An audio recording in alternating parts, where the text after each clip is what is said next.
మీరు వినింటారు హనుమంతుడి పేరు వింటేనే భూతాలు ప్రేతాలు భయపడతాయి వణికిపోతాయి అని. అసలు చరిత్రలో ఏమైందని భూతాలు ప్రేతాలు ఇప్పటికీ భయపడతాయి చెప్తాను, జాగ్రత్త వినండి. రావణాసురుడి తమ్ముడు ఐరావన్ బ్లాక్ మ్యాజిక్ తంత్రాలు చాలా బాగా నేర్చుకున్నాడు. రామాయణంలో రాముడి మరియు రావణాసురుడి యుద్ధం జరుగుతున్నప్పుడు ఐరావన్ బ్లాక్ మ్యాజిక్ యూజ్ చేసి రాముడిని లక్ష్మణుని పాతాళ లోకంలోకి తీసుకువెళ్తుండే. అప్పుడు వెనకాల హనుమంతుడు కూడా వెళ్లారు.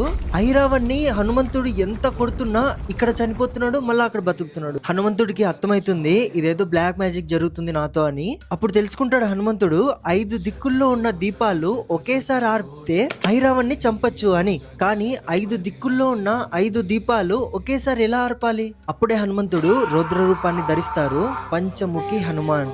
ఆ రూపంతో 5 దిక్కుల్లో ఉన్న 5 దీపాలని ఒకేసారి ఆర్పి ఐరావన్ని చంపుతారు. ఆ రూపాన్ని చూసి 3 లోకాలే భయపడిపోతాయి. ఇంకా ప్రేతాలు, దయ్యాలు